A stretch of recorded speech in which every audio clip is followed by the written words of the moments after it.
make a choice.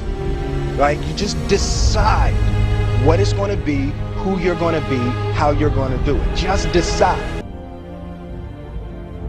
How much time do you spend working on you? How much time do you spend every day working on your dream? In the last 90 days, how many books have you read? In the last year, what new skill or knowledge have you acquired?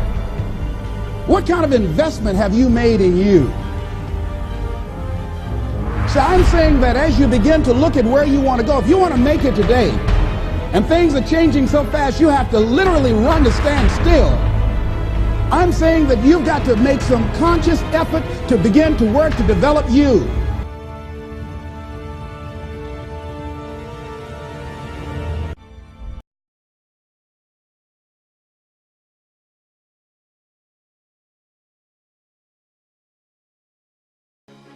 If a proactive person owns a business where he sells a product, instead of focusing on how people these days don't appreciate good products anymore and how the government has horrible regulations, he focuses on how can I improve my product so my customers can't live without it.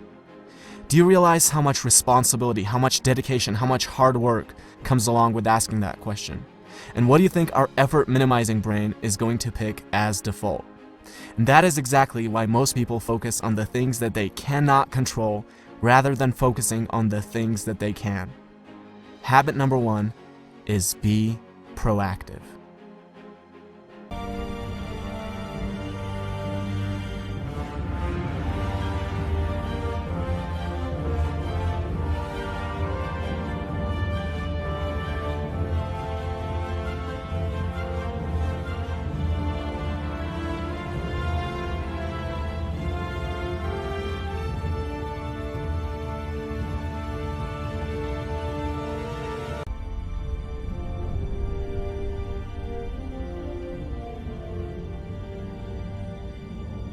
What are the most important things to you?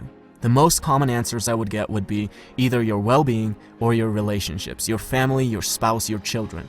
You would never ever say organizing papers or watching TV.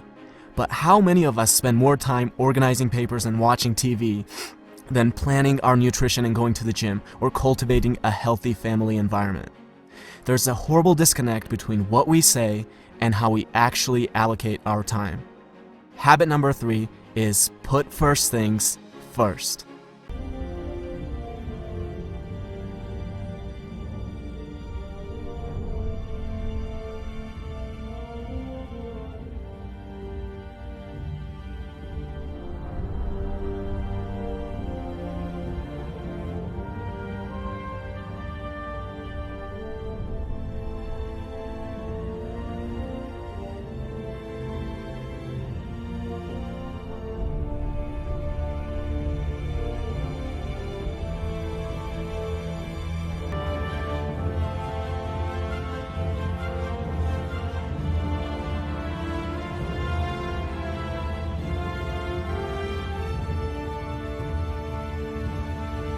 It never bothered me if people disagreed with what I thought, as long as I felt I knew the facts. I mean, there's a whole bunch of things I don't know a thing about. I just stay away from those. So I stay within what I call my circle of competence. You know, and Tom Watson said it best. He said, I'm no genius, but I'm smart in spots, and I stay around those spots. Well, I try and stay around those spots, and I just don't have a problem if somebody says, you're wrong on something. I go back and look at the facts, and I think that really is much more important, frankly, than having a few points of IQ or having an extra course or two in school or anything of the sort. You need emotional stability.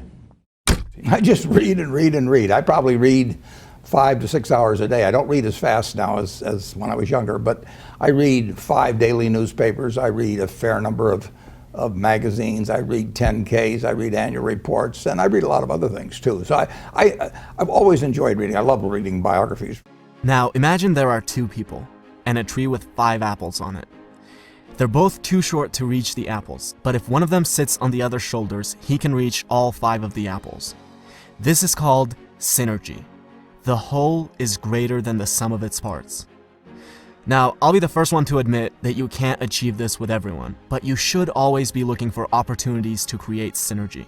With every synergistic opportunity you create, you can gather many more apples than you otherwise would by yourself. Habit number 6 is synergize.